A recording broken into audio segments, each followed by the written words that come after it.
संयुक्त निदेशक professor AS. Uniyal साहब,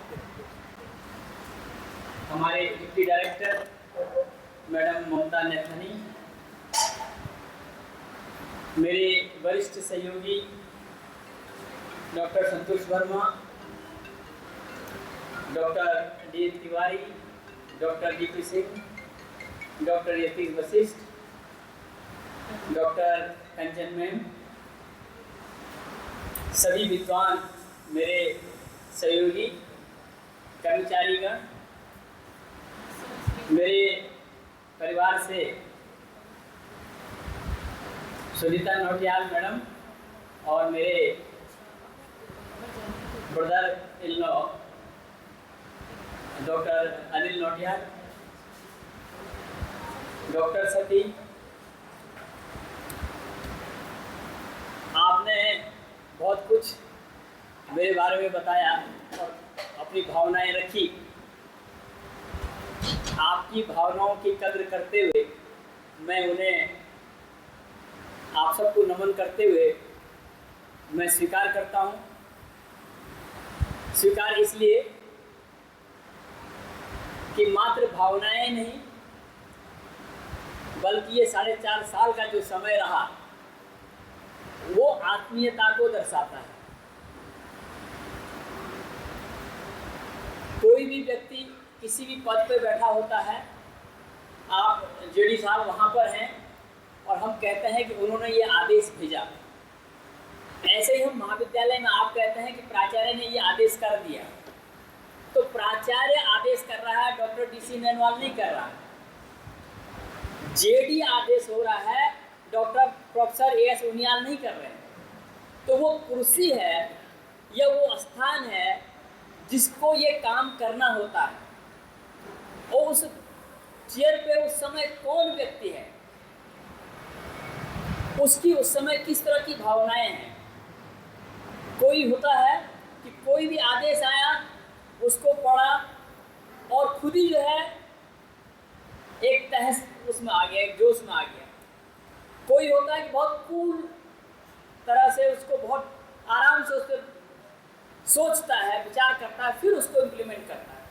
तो व्यक्ति का व्यक्तित्व वहाँ पर जो है निर्भर करता है कि उस आदेश को इम्प्लीमेंट कैसे करना है। इम्प्लीमेंटेशन सबने करना है, लेकिन कोई उसी काम के लिए बहुत अच्छा हो गया और कोई उसी काम को कराने में बहुत खराब हो गया। क्यों? तो वो व्यक्ति खराब नहीं है, उसका जो नेचर है उसको किस तरह से इम्प्लीमेंट करना है, उसकी जो प्रोसेस है उस पर आकर के वो बात आ जाती है। तो मैं बहुत अच्छा हूँ या नहीं हूँ, लेकिन मैंने जो काम करने का जो मेरा तरीका था वो मुझे लगता है कि बहुत सरल आपने समझा, उसको अपनाया, इसलिए आपने सारी बातें मेरी सम्मान में यहाँ पर रखी हैं। मैं तहे दिल से आपका सम्मान करता हूँ, आपका आदर करता हूँ, और आपने मुझे 4-4.5 साल जो सहयोग दिया, सारी टीमों, विभिन्न कमेटियाँ बनी, हर साल बनती रहती हैं। विशेषकर जब नैक हुआ तो नैक में सबसे पहले हमारी पुरानी टीम यहाँ से ऋषिकेश चली गई। डॉक्टर रावत जी थे, डॉक्टर सती थे, डॉक्टर कुरियाल थे, आप सारे लोग उनमें जुड़े हुए थे। लेकिन तब तक ऋषिकेश से टीम यहाँ आ गई, चेंज हो गया। मैडम शर्मा थी यहाँ पे, वो ऋषिकेश चली गई, फिर ऋषिकेश की टीम यहाँ आ गई। तो फिर ऋषिकेश की टीम, हमने यहाँ और लोगों को काम दिया हुआ था, तो ऋषिकेश की टीम को जो है वो काम सौंपा गया। बहुत अच्छे से उस टीम ने पूरा काम किया, महाविद्यालय को एक अच्छा ग्रेड प्राप्त हुआ। हम उससे और आगे की उम्मीद कर रहे हैं। जितना हमारे पास उस समय संसाधन था, जितना ह्यूमन रिसोर्स था, उसके आधार पर हमने वहाँ तक पहुँचे। लेकिन आगे हम अपेक्षा करते हैं कि इससे भी और अधिक ऊंचा ग्रेड आपकी मेहनत से और हमारे जो नए साथी आए हैं उनकी मेहनत से महाविद्यालय को जरूर मिलेगा। ये आने वाले समय में हम चाहेंगे। हमारे उच्च शिक्षा निदेशालय निरंतर महाविद्यालय की किसी भी बात को बहुत गंभीरता से सुनता है। यदि मैंने कोई बात कही कभी भी, तो उस पर उन्होंने उसको इम्प्लीमेंट करने के लिए मुझे ही कुछ ना कुछ बात बताई कि ऐसा हो सकता है, ये ऐसा करिए। हमारी जो कमियां नहीं हमने वहां तक पहुंचाई, तो आपके माध्यम से हमको सहयोग मिलता रहा। मैं आपका भी तहे दिल से हार्दिक शुक्रिया करता हूं, आपका धन्यवाद करता हूं कि महाविद्यालय को इस लेवल तक लाने में केवल प्राचार्य नहीं, प्राचार्य के अधिकारी या हमारे जो निदेशालय के अधिकारी हैं, उनके सहयोग से ही ये सब सफल हुआ।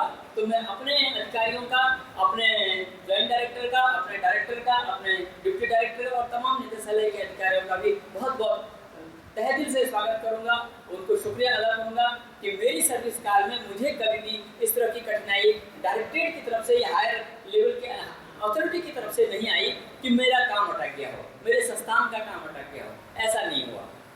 आपके सामने उदाहरण है कि हमने भवनों के बहुत सारे प्रपोजल भेजे, तो साल दर साल वो प्रोजेक्ट्स पूरे होते रहे। हमने MSc MCOM का प्रपोजल भेजा, वो टेक्निकल कोई दिक्कतें आ रही हैं, उसमें जो एक जियो है कि आपका परमानेंट एफिलिएशन UG में उस विषय में होना चाहिए। विश्वविद्यालय ने हमारे महाविद्यालय को परमानेंट एफिलिएशन BSc और BCom में नहीं दिया है।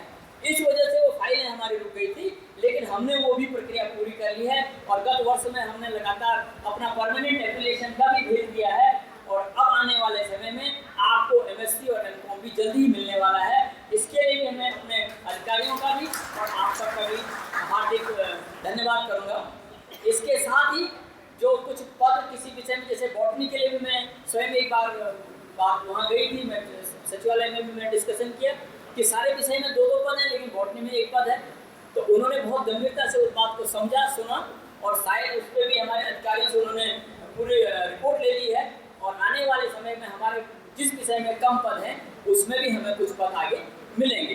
तो मैं आप सभी, विशेषकर हमारा कार्यालय, चाहे वो राजेश हो, चाहे वो हमारे बड़े बाबू हों, चाहे हमारे लैब वाले हों, सारे कर्मचारी, मैं कई बार उनको डांटता भी था कि देर से आ रहे हो, टाइम पे सफाई नहीं हो रही है, लेकिन राजेश हमेशा मुस्कुराते हुए उस काम को पूरा करके फिर जाता था। उसने उसको अन्यथा नहीं लिया कि सर मुझे डांट रहे हैं। मैं बड़े बाबू से भी कहता था कि आप कैसे बड़े बाबू हैं, आप जो है अपने कर्मचारियों को टाइमली जो है काम उनसे नहीं ले पा रहे हैं, लेकिन उन्होंने भी ऐसा कभी वो नहीं कहा कि ये तो आपका दायित्व है। उन्होंने उसको सहजता से लिया और मैं उसके बाद उन तक नहीं छोड़ता था। मैं स्वयं भी उस कर्मचारी से जो किसी कारण से उस कार्य को नहीं कर रहा है टाइमली या नहीं कर पा रहा है, तो मैं उसको बुला करके उससे बात करके उनसे उनकी समस्या ले लेता था। तो हो सकता है मैंने कभी किसी को डांटा हो, अन्यथा नहीं लेंगे। और मैंने कहा नहीं कि व्यक्तिगत रूप से नहीं डांटा जाता है या व्यक्तिगत रूप से किसी को परेशान नहीं किया गया हो। किसी शासकीय कार्य में व्यवधान किया, समझा गया कि लेट हो रही है, तो तभी मैंने उनको कहा होगा। मैंने एक बार ऐसा कहा, बहुत बार तो कहीं नहीं कहा, लेकिन कभी भी ऐसी बात आई हो तो आप अन्यथा न लें। और कर्मचारी लोगों को मैं बहुत धन्यवाद देता हूँ, उनको साधुवाद भी देता हूँ कि उन्होंने पूरे महाविद्यालय के हर एक स्टाफ को सहयोग किया है, कार्यालय को सहयोग किया है। हमारे सारे वरिष्ठ सहयोगी यहाँ हैं, जितने भी कमेटियों के हेड्स होते थे, सारे हेड को मैं उनके लिए प्रभारी बनाया हुआ हूँ। तो कभी भी मुझे ये नहीं लगा कि इस कमेटी का प्रभारी ये काम नहीं करा। जैसे तिवारी जी ने कहा कि कोरोना काल में उन्होंने ऐसा काम मैंने दे दिया था उनको कि मैं जानता था कि वो कंप्यूटर नहीं जानते हैं, मुझे अच्छी तरह से पता था, लेकिन मैंने कहा मैं इनको दूंगा। क्यों? कि मुझे ये भी पता था कि वो इस जानकारी को अपने बच्चों के माध्यम से ले आएंगे। मुझे पता था कि वो कंप्यूटर साइंस से कर रहा है, मुझे पूरी जानकारी थी, इसलिए मैंने उनको ये काम दिया। मैंने कहा वो किस तरह से करते हैं मैं जरा देखना चाहता था, और उन्होंने बहुत सफलतापूर्वक उस समय सारे कोरोना काल के 1.5 साल का रिकॉर्ड अभी भी हमारे कंप्यूटर में और अभी भी गूगल फॉर्म में पूरा नेट के सामने जब गया तो वास्तव में उसी से हमको कुछ उसका फायदा मिला। तो इस तरह से सारे लोगों ने महाविद्यालय को सहयोग किया। वो सहयोग मात्र केवल प्राचार्य का सहयोग नहीं होता, पूरे संस्थान के लिए आपने सहयोग किया है। मैं बार बार आपसे कहता हूँ कि हम कोई कार्य करते हैं अपने स्वार्थ के लिए नहीं करते हैं या केवल अपने हित के लिए नहीं कर रहे हैं। आप संस्थान में हैं तो संस्थान के लिए काम कर रहे हैं, और संस्थान में काम करने का जब आप सोचते हैं तो आप अपनी जो कठिनाइयां हैं उनको भूल जाते हैं। उन कठिनाइयों को छोड़ते हुए फिर आप संस्थान के काम में आगे लग जाते हैं। डॉक्टर नैथानी की इतनी तबीयत खराब रही बीच में, शुरुआत में जब मैं आया था इतनी 11,000 प्लेटलेट्स आ गई, और तब भी वो लगे हुए हैं, पूरा काम कर रहे हैं, पढ़ाने के लिए सबसे आगे का आदमी, इतना जीवट वाला आदमी। मैं तो धन्य रहता था, और मुझे कभी कभी डर भी लगता था कि कभी उनकी तबीयत ज़्यादा खराब ना हो जाए, और उसी सोच से मैं उनको कई कंप्यूटर से दूर रखता था। कई बार उनके पास मैगजीन का जो है, हमारे जो कॉलेज मैगजीन थी वो संपादक मंडल में थे, मैं चाहता था कि वो दूर रहें क्योंकि उसमें काम बहुत होता था, लेकिन उन्होंने कहा मैं कर सकता हूँ, तो मैंने सामान्य सदस्य के रूप में उनको रखा। उसके अलावा भी नैक में भी वो जुड़े, दूसरे काम में भी जुड़े, तो सब लोगों में इतनी एनर्जी रही इस बीच कि ये तो मेरा ही सौभाग्य मैं समझता हूँ कि आप लोगों का साथ मिला, और मुझे ऐसे ऊर्जावान मेरे प्रोफेसर सारे मेरे साथ रहे, और इस संस्थान आगे बढ़ता गया।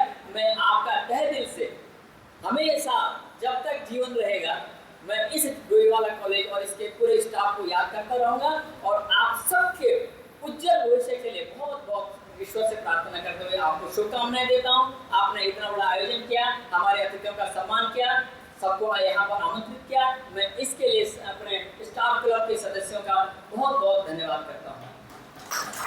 स्टाफ क्लब का जो पूरा काम होता है और जो संचालन होता है उसका कोई न कोई सूत्रधार होता है, और उसका हमेशा जो भी कार्यक्रम होते हैं हम डॉक्टर राखी पंचोला मैडम को हर काम पहले ही दे देते हैं कि ये काम करना है। ये काम मैंने नहीं किया था, ये आज का काम आपका है, आप सारे स्टाफ क्लब का है, लेकिन इसके लिए भी आपने बहुत बड़ा आयोजन किया।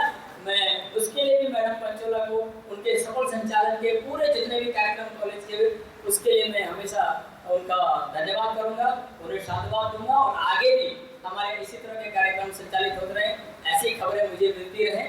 और जैसा कि हमारे अधिकारियों ने कहा कि समय मिला, मौका मिला तो निश्चित हम आपके बीच में रहेंगे, और आने वाले समय में आपकी कोई भी कठिनाई हो जो मेरे स्तर की हो सकती है व्यक्तिगत रूप से भी, मैं उसका निराकरण करने की कोशिश करूँगा, और उम्मीद करूँगा कि आज आप जिस लेवल पे हैं मुझे अगले वर्ष में और उसके अगले वर्ष में आप ऊंचे पायदान पर दिखें, ऊंचे पायदान पर होने की मुझे खबर मिले, तभी मुझे खुशी मिलेगी, तभी आपके शुभकामनाओं का मुझे उसका लाभ मिलेगा। इन्हीं शब्दों के साथ मैं पुनः अपने समस्त कर्मचारियों का, विशेषकर छात्र छात्राओं का, जो यहाँ का छात्र संघ है जिसने कि सम्मान स्वरूप भी आज यहाँ पर आए और उन्होंने पूरा सहयोग दिया, मैं उन सब का तहे दिल से हार्दिक धन्यवाद करते हुए, विशेषकर अपने अतिथियों का, अपने अधिकारियों का मैं तहे दिल से धन्यवाद और आज स्वागत भी करूँगा उनका अपने व्यक्तिगत रूप से, और इस मंच के माध्यम से आपका अभिनंदन करते हुए आपका धन्यवाद करता हूँ। इन्हीं शब्दों के साथ, और विशेषकर परिवार के लिए तो आपने बता ही दिया, अपनी मैडम का विशेष मैं धन्यवाद करूँगा। वो इसलिए मंच में धन्यवाद जरूरी है कि जो कुछ भी मैं टाइम 10 से 5 या उसके आगे पीछे देता था वो घर की वजह से, अगर घर में मुझे कठिनाई हो तो मैं टाइम नहीं दे पाता, अगर टाइम रहता भी तो हो सकता है कि मैं उस मनोयोग से वो काम नहीं कर पाता। तो जो मनोस्थिति मेरी काम करने की बनी हुई है वो हमारे मैडम की वजह से, और मैं उनका भी इस मंच पे धन्यवाद करता हूँ। आप सबका थैंक यू।